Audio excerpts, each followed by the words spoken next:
Live. We're pressing the live button. Oh my gosh, this is so exciting. Early morning. Sabrina, what a blessing to be with you. I love it. I love it. Thank you so much for being here. For those of you that are already jumping on live, hello. This is Shirley Jones, and she is here to talk about the pupil of the eye. I'm like, what is this?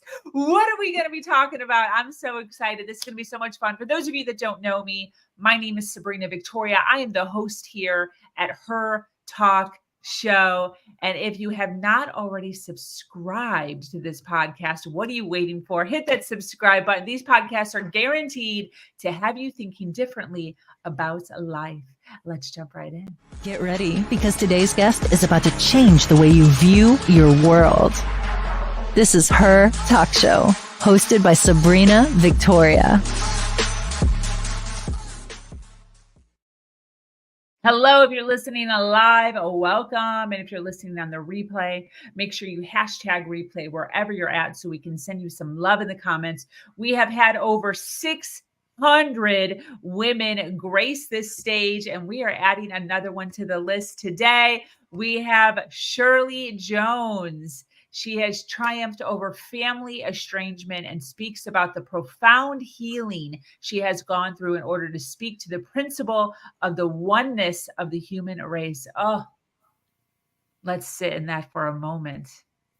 She is a member of the Bahaì faith and is on a peace mission. She inspires individuals to do the forensic spiritual autopsy, on their life and write their story, especially Black men. I am so excited to talk to you about all this goodness. That's extraordinary. What a mission I've got in life, hey? Yeah. How did you fall into all this? What happened? Well, I've experienced intense suffering, and as a result, I made decisions to develop my spiritual character and my soul. You know, I was on that path. You know, I had a vision for myself, and I've lived all kinds of different experiences, and ultimately they're about that. That the only thing that we take with us is what we have made of our soul. Absolutely. So I'm resonating at the same frequency as you, Sabrina. That's beautiful. That's beautiful. So the reason why I asked you to title my talk "The Pupil of the Eye" was because it's become apparent to me that I am to convey, to channel, to canalize the experiences of, in particular, Black men, so that their story gets out into the world in a way that truly reflects who they are, which is what Baha'u'llah, which means the glory of God, okay, in parentheses, says the Black race is to the human race like the pupil of the eye. So if you look at the pupil of the eye, it's black, right? But it's the means by which we see the truth. Wow. Did this come to you? Where did you read this somewhere? I've never heard of this. Yeah, no. I've studied intensely since 1985, and these writings are sacred writings, sacred texts, and you know, I've memorized them. I'm by no means, you know, okay, let's not be self-effacing in this moment, okay? I have truly had doors open to me of richness, where every word has over 70 meanings. So, you know, it's an ocean of writings that are open to the whole planet, to every member of the human race, to partake, and we want to get these ideas spread, because it's very, very important that we realize that that we are one human family.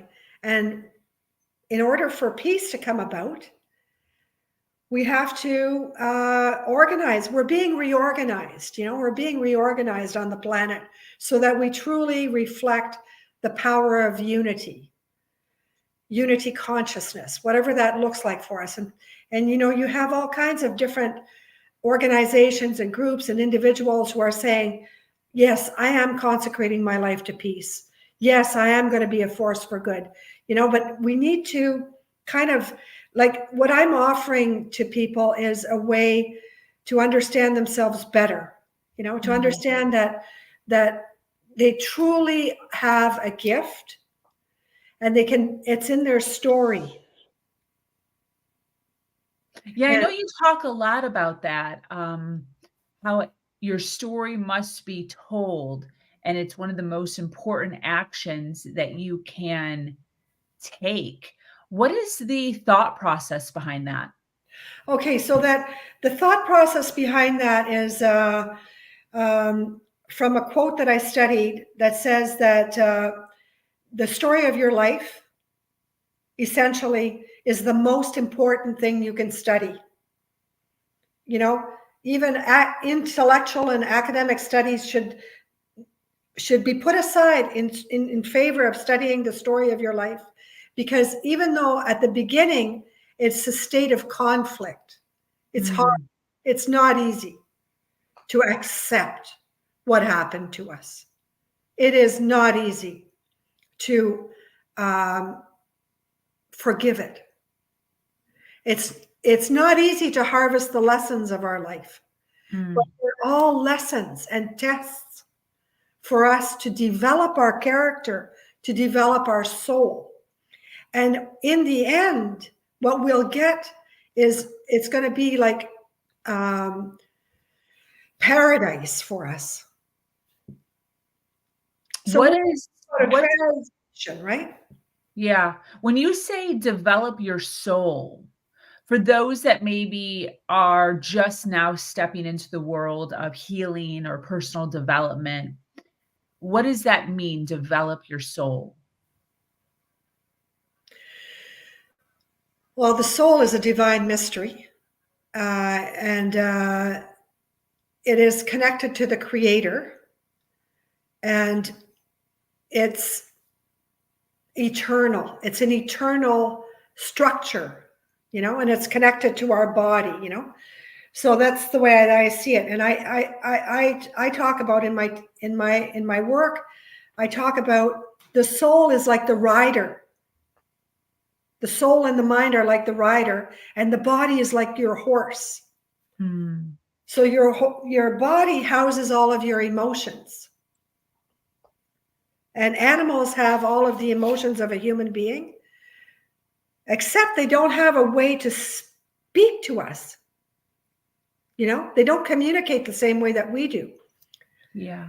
And the soul, so the soul is, like I said, it's an eternal thing, and it's the purpose of our life is to develop our soul, to connect to our Creator, to love our Creator, and to express ourselves and our gifts and our talents, our virtues, our faculties. And I'm very grateful in this moment to be sharing this with you, because that's the only way that I can make sense out of my life, Sabrina.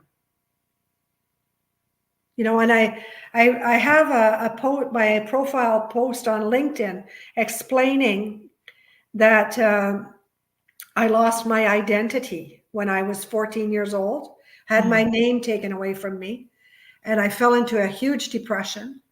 And then I just abandoned my life. I just, like, if I couldn't be Shirley Jones and I had to be this other name, but that loss of identity will resonate in your listeners, because to some extent we all have experienced that, that pain. Yeah. And because of that loss of identity, I was groomed to be a victim. So at 16, I was victimized. And I got a form of Stockholm syndrome, which means that I took on the identity of the man who violated me. And I ended up marrying him. And I stayed with him for 36 years and had 3 sons and 2 daughters who were all adults. Okay? And the unfortunate reality is that at this moment, they're not speaking to me, and neither is their father.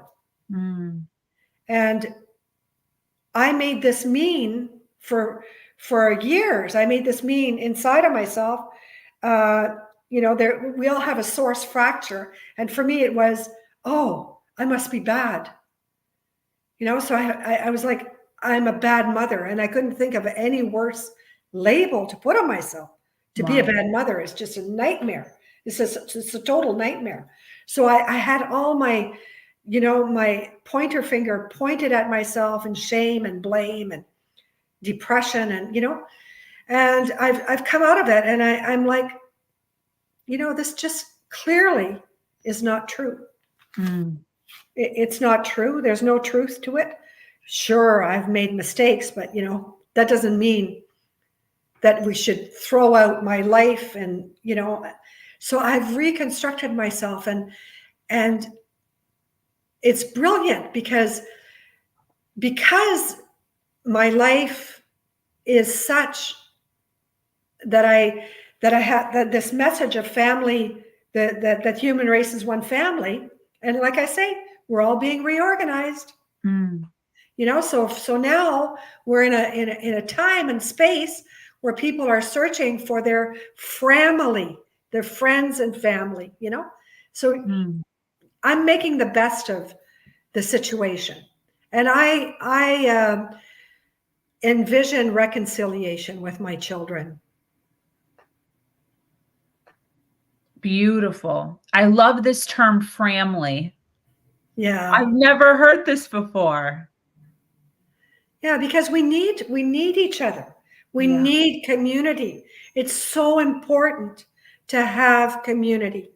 Yeah, definitely. When you talk about how you reconstructed your life, what were the first couple of steps that you took to start to do that? Do you remember? I became very, very honest with myself. I was very atheistic. And I didn't believe in anything. I was drinking. I constantly thought about dying. I did not have a suicide plan, but I was married. And by then I had 2 little boys. And I thought that was going to give meaning to my life. And, and it did to some extent. But then all of a sudden I realized, my God, I'm thinking about death all the time. I'm not happy. And I thought, I need to educate these children. I need to be able to teach them something. And all I have to teach them is what I grew up with. And I don't want to teach them that. So then I began to be a true seeker, what's called a true seeker. So I started to realize that I needed something bigger than myself. And I thought,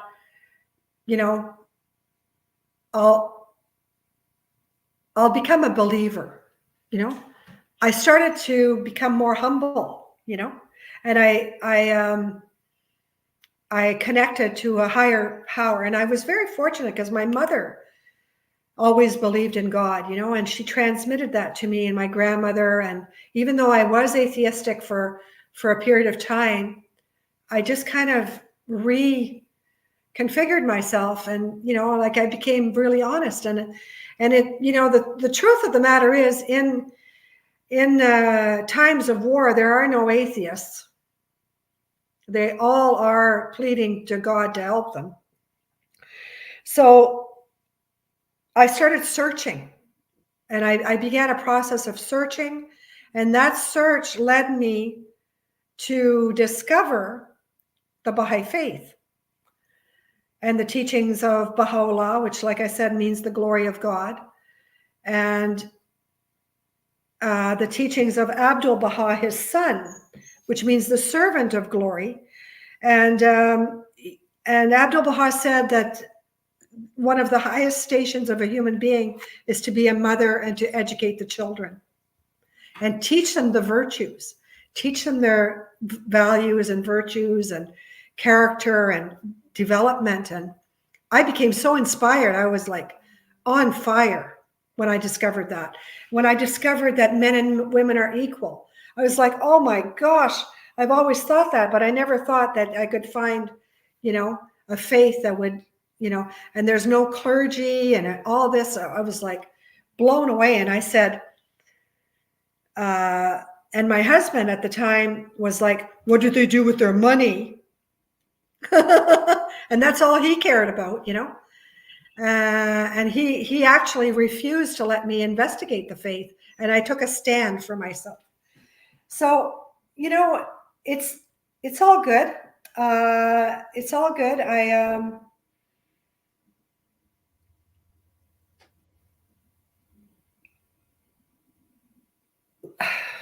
Where am I going, Sabrina? Help me. This is all very interesting. Oh yeah, just having the children and my mission in life, and so I became really motivated in this direction. Yeah. And the first thing that I did was I read a whole pile of magazines called Baha'i Canada, and I studied the history of the faith and what was I getting involved in. I kind of jumped in, and I said to my husband, well, we have no clergy. We should go to Africa, and teach the faith there. That's how it's shared. There's no such thing as forcing anybody or convincing anybody or coercing anybody or proselytizing. That stuff is categorically forbidden.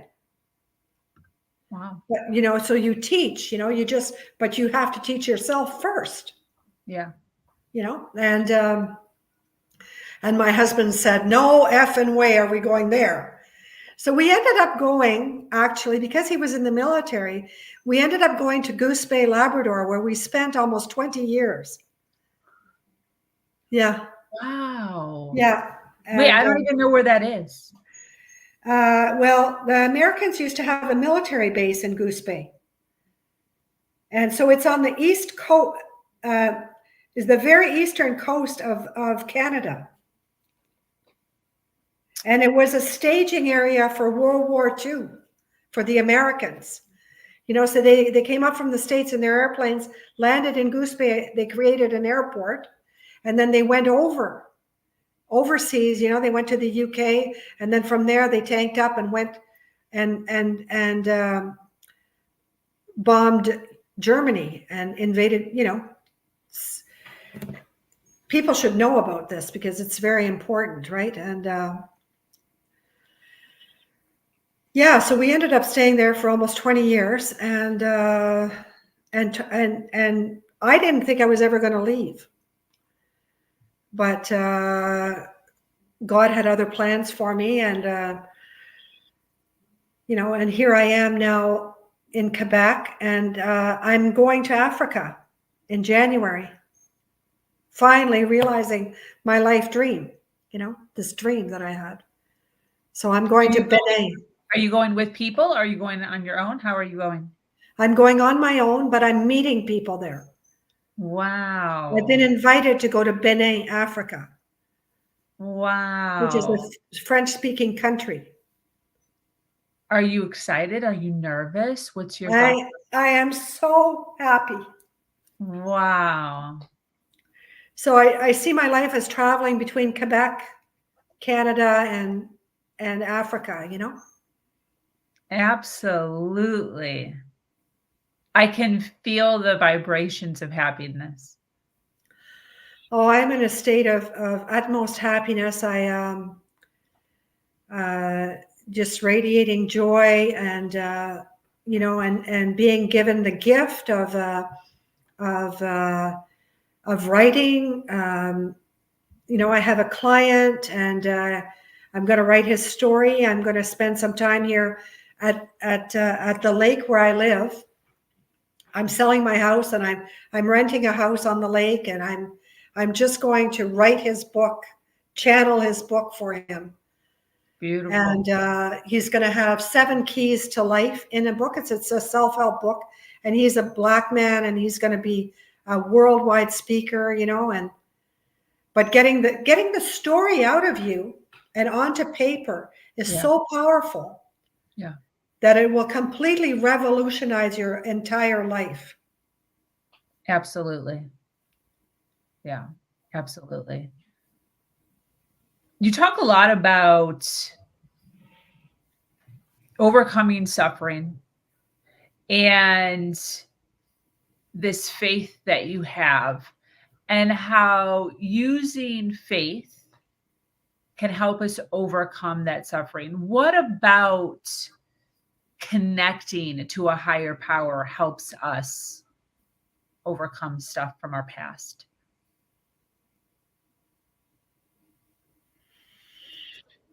Well, when we look at the lives of the great teachers that came to us, the divine educators, they suffered.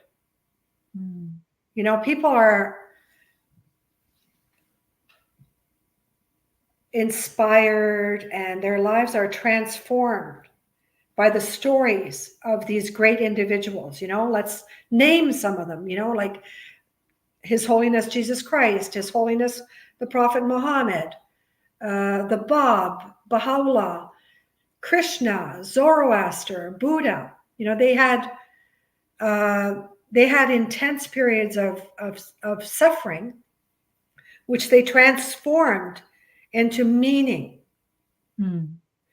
And so that's why the connection to the higher power, it gives you spiritual energy, gives you a form of energy that's not like anything else that you get.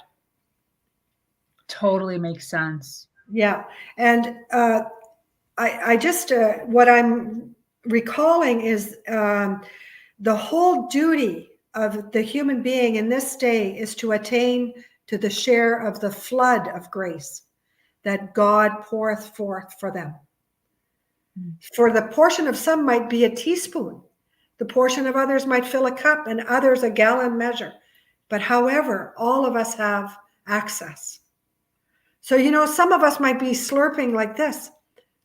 You know what I mean? A little teaspoon of the flood of grace, and others might have a whole bucket full that they pour over their heads or whatever. But we all can attain it. And most people on the planet right now have lost faith, have lost sight of hope. And they're traveling in darkness, and they're looking for the light, and they're lost, and they need to have their consciousness raised. And that's why I'm lifting up my voice finally, after being silent and invisible for so long, because I was so ashamed. But now I'm like, I don't have anything to be ashamed of. This is my story. I own it. I own every aspect of it. I have been forgiven. I have forgiven myself, and this is powerful stuff. This is very, very important. And I want to assure every single individual, whoever watches this, that you have within your grasp access to the flood of grace. Everybody does. No sticky label. Christian, atheist, non-believer, whatever. It doesn't matter what you label yourself. We all have access to the flood of grace.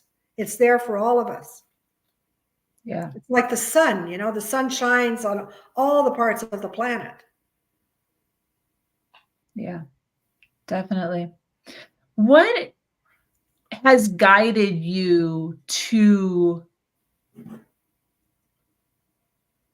recognize or see that African men, Black men was where did this pull come from?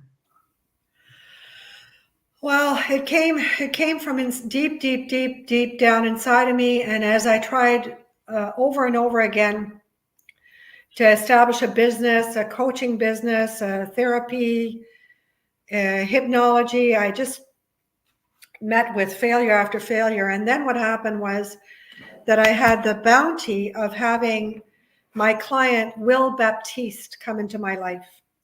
He has a business called Will to Rise. He's a Black man from Haiti. I had the privilege of being his coach for 3 months. And he's my friend. And he's absolutely stellar individual. And he's as Black as can be. And he trusted me, a white woman. He chose me to be his, to be his coach. And, that both of us are very prayerful people and very faithful. And, so we were brought together. And I told him, I said to him, your story is so powerful. He's written a book. And he has another book inside of him. And I hope that he chooses me to canalize it, But, and then I got another, then I had another man reach out to me who's a Black man who has a powerful story. And we had several conversations and he decided to hire me. So it's really been by the grace of God to tell you the truth, because Sabrina, I never felt that I deserved to, I felt so unworthy. And so, because I had this big inferiority complex, So it's just stepping up into my power, stepping up into my role, stepping up into my, and we were on stage, Will and I, and Morris, the connector. We were on stage on Clubhouse on Monday, yesterday at 6 p.m. And the three of us were on stage. And this morning it came to me that we were like an Oreo cookie. And I think there's something really powerful in that. Yeah.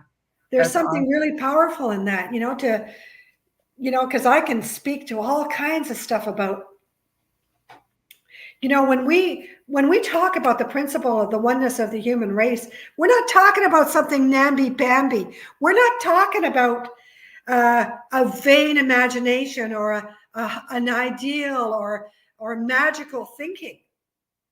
We're talking about something that is the truth. And the truth shall set you free. And I'm to be of service to men of myelination, because they have suffered so much at the hands of being accused of doing all kinds of unspeakable things to white women. Well, I'm a white woman, so it's time I raised my voice and said, you know what? I am rooting out prejudice and racism out of my system. I'm working hard on it. Because prejudice, we all have prejudices. No matter who we are, we all have prejudices, because those are limiting beliefs that are put in us from the time we're little, right? Absolutely. Because our hearts are so tender. And the slightest look, the slightest reproach, the slightest hurt, and we take it in, right? Yeah. We do. We get all sorts of offended. All sorts of what? Offended. Oh, I tell you. And I say your triggers, look for your triggers, like go for them like a shark after its prey, because it's going to give you growth. Yeah. It's going to expand your consciousness. Oh, you know what, Sabrina? I'm just going to put it out there for everybody and say, trigger warning. If you think you're enlightened, go visit your parents. Ooh. Yeah. Yeah. Definitely. I talk about that a lot as far as, boundaries and how important boundaries are, and how important it is to also make sure that you are around people because the ideal mindset is to be able to stay neutral no matter what's coming at you. And sometimes we pad ourselves so much and we make sure we're only hanging around just people that are exactly like us and mesh exactly Yes. like us. And we never, ever Great want any danger. bad vibes from like anybody, anywhere. And it's actually making us weak. Oh my God. Talk about white fragility. That's just fragility all over the place. And it's Yeah.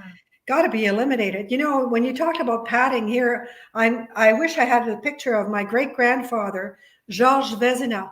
The Vezina Trophy is named after my great-grandfather, who was the world's greatest goalie in hockey.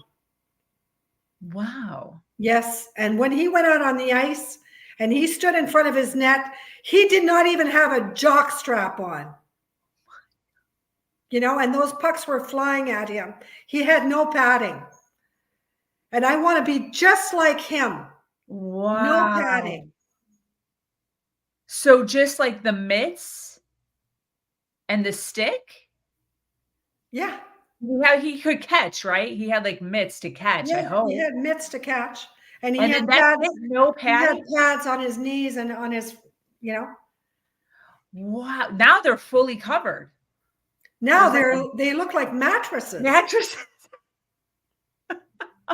Yeah. And that says something about our society. Wow. That is crazy. Like, for sure, we have to sort ourselves out. For sure, Sabrina, we have to sort ourselves out, and we have to have limits, and we have to express ourselves in a way, you know, that's true. Mm. But I think we're so afraid of our own rage and anger and our own pain and our own suffering that we just kind of bypass it and say, oh, I'm going to keep all the negative people out of my life. Well, I'm sorry, but that's completely and totally wrong. Yeah. It's wrong-minded. And the reason why it's wrong-minded is because in North America, we're so affluent and have so much and have a poverty mindset. Whereas in Africa, they have materially, they have nothing, you know, and yet they're happy.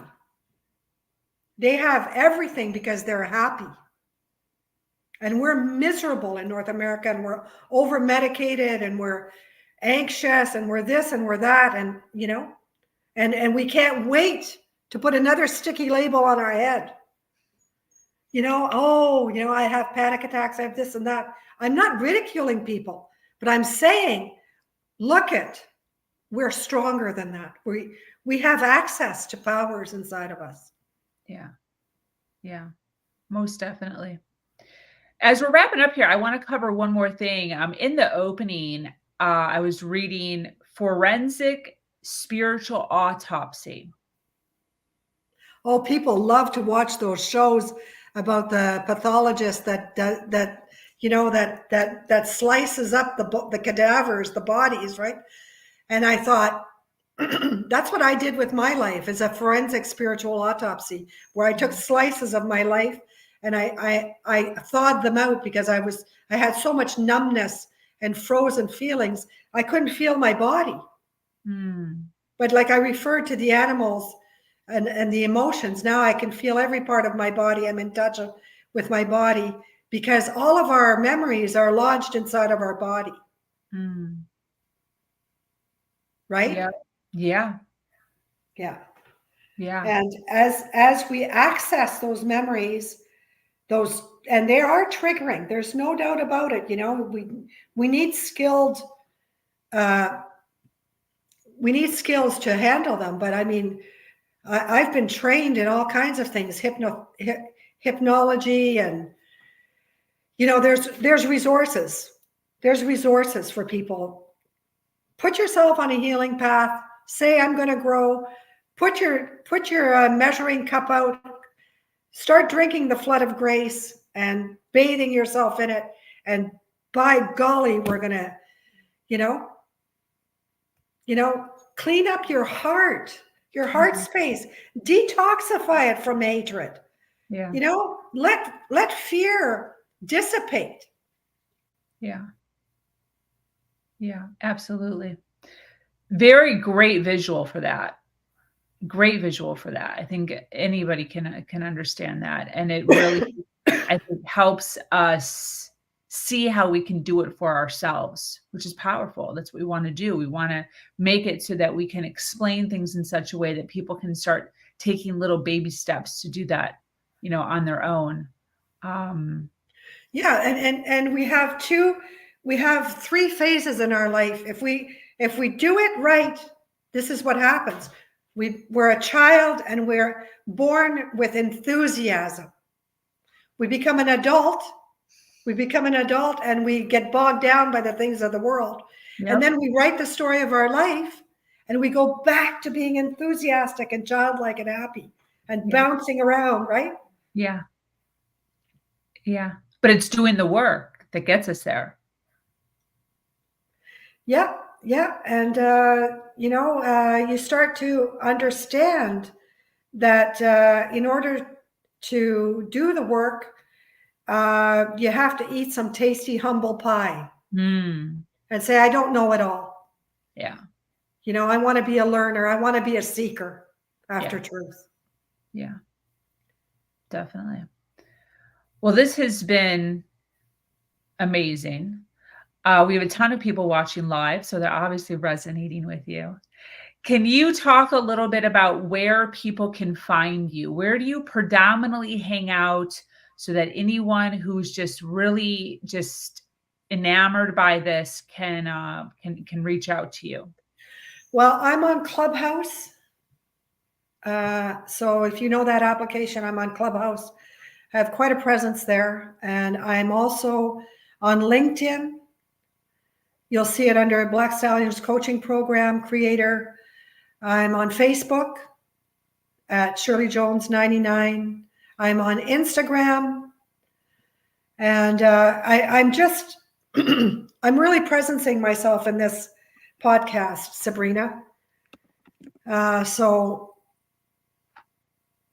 I'm on WhatsApp. Let me see now. I'm on TikTok. What was the one that you said was called Black Stallion something? Was that LinkedIn? Where was that? LinkedIn, yeah. Okay, so LinkedIn, I'm going to put this on the screen. So LinkedIn, and then what is it? Black Stallion what? Coaching Program Creator, Shirley Jones. So if they put that in, your program or page will pop up? My page can pop up and they can send me a message. Beautiful. Okay, let's see if I got this right. Hang on.